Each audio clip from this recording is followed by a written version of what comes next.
محترم اور برادران عزیز، الحمدللہ ثم الحمدللہ۔ ابھی آپ حضرات کے سامنے سورہ یونس کی آیت نمبر 4 اور 5 تلاوت کرنے کی سعادت عظمیٰ حاصل کی گئی۔ ان آیات کا تعلق سابقہ آیات ہی سے ہے۔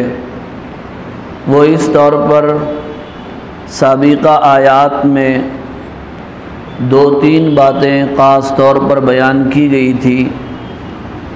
ایک تو قرآن مجید کی حقانیت و صداقت، اور دوسرے توحید و ایمان، اور تیسری بات آپ صلی اللہ علیہ وسلم کی رسالت و نبوت کو ثابت کرتے ہوئے مشرکین مکہ کے اعتراض کا اور سوالات کا جواب دیا گیا تھا۔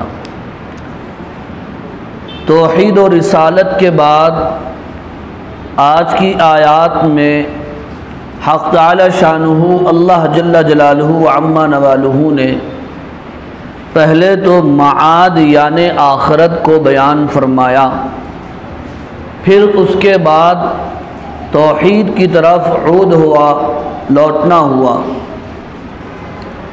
بزرگوں اور میرے عزیز دوستو، چنانچہ اللہ رب العالمین کا ارشاد ہے، الیہ مرجعکم جمیعا، اسی کی طرف تم سب کو لوٹنا ہے۔ الیہ، اسی کی طرف، مرجعکم، تم سب کو لوٹنا ہے، جمیعا، سب کو۔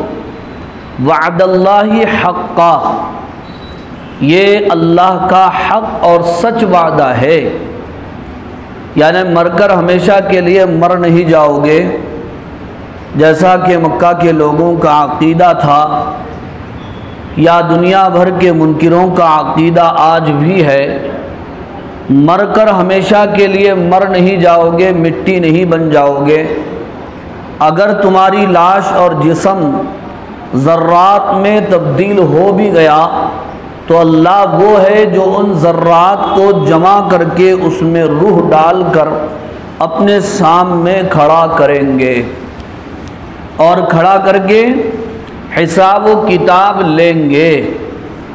حساب و کتاب کے بعد جس نے حساب و کتاب صحیح دیا اس کے لیے صحیح مقام جنت ہے، اور جس نے اللہ کی نافرمانی کی اور مخلوق پر ظلم و زیادتی کی اس کا انجام جہنم ہے۔ اللہ تبارک و تعالی نے بیان فرمایا، وعد اللہ حقا، یہ اللہ کا سچا وعدہ ہے، حق وعدہ ہے۔ انہ یبدأ الخلق، بے شک وہی مخلوق کو پہلی بار پیدا کرتا ہے۔ یبدأ کہتے ہیں کسی چیز کو پہلی بار بنانا، پیدا کرنا۔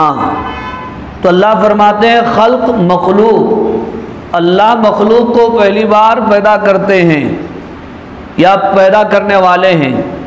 ثم یعید، پھر اللہ ہی مخلوق کو دوبارہ زندہ کریں گے۔ اعاد یعید مانے لوٹانا کسی چیز کو، مراد یہاں پر دوبارہ پیدا کرنا۔ تو جو ہماری زندگی کی ریل ہے یہیں پر ختم ہونے والی نہیں ہے، اس کا اینڈ یہاں پر نہیں ہے، وہ تو موت کے بعد کی زندگی آخرت ہے۔ آخرت طے ہے، قیامت طے ہے، اور اللہ نے مقصد آخرت کو بھی بیان فرمایا۔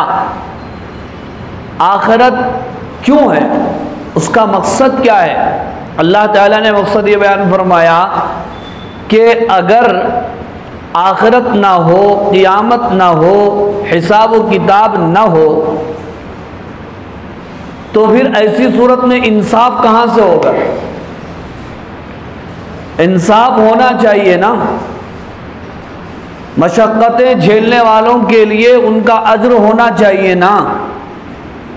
دنیا میں ظالم بھی ہے، مظلوم بھی ہے، ظالم کو سزا ہونا چاہیے اور مظلوم کو ثواب اور اس کا صلہ بدلہ وہ انعام ملنا چاہیے نہیں ملنا چاہیے؟ اگر دنیا یوں ہی ختم کر دی گئی، اس کے بعد نہ حساب نہ کتاب، تو پھر انصاف ہوگا؟ نہیں ہوگا۔ اللہ انصاف قائم کرنے کے لیے، ظالموں کو سزا دینے کے لیے، چاہے وہ ظالم اللہ کا ہو، اللہ کی نافرمانی کرنے والا ہو، چاہے وہ ظالم مخلوق کا ہو، مخلوق پر ظلم کرنے والا ہو، اس کو کیفر کردار تک پہنچانا چاہیے نہیں پہنچانا چاہیے؟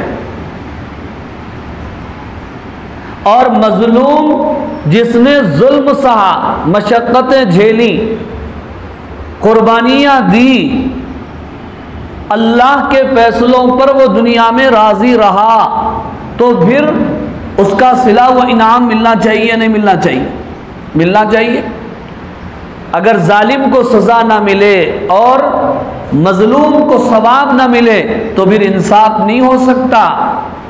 اور اللہ انصاف کرنے والے ہیں، اللہ بے انصافی کرنے والے نہیں ہیں۔ تو قیام انصاف کے لیے قیام آخرت لازمی ہے۔ اس لیے اللہ نے جہاں توحید و رسالت کو بیان فرمایا اپنی کتاب ہدایت میں، وہیں پر اللہ نے آخرت کو بھی مختلف پیراؤں میں مختلف انداز میں بیان فرماتے ہیں کہ قیامت کیوں قائم کی جائے گی، آخرت کیوں قائم کی جائے گی۔ اِنَّهُ يَبْدَأُ الْخَلْقَ ثُمَّ يُعِيدُهُ، وہی انسانوں کو، مخلوقات کو پہلی بار پیدا کرنے والا، پھر وہی ان کو دوبارہ زندہ کرنے والا۔ دوبارہ زندہ کیوں کرے گا؟ فرمایا لِيَجْزِيَ الَّذِينَ آمَنُوا وَعَمِلُوا الصَّالِحَاتِ، تاکہ بدلہ دے ان لوگوں کو جو ایمان لائے اور جنہوں نے نیک عمل کیا، بالقسط، انصاف کے ساتھ، والذین کفروا، اور جنہوں نے کفر کیا، لہم، ان کے لیے، شراب من حمیم، کھولتا ہوا ابلتا ہوا شراب پانی ہے، وعذاب علیم، اور دردناک عذاب ہے، بما کانوا یکفرون، ان کے کفر کی وجہ سے۔ آخرت کے بیان کے بعد پھر اللہ نے توحید کا ذکر شروع کر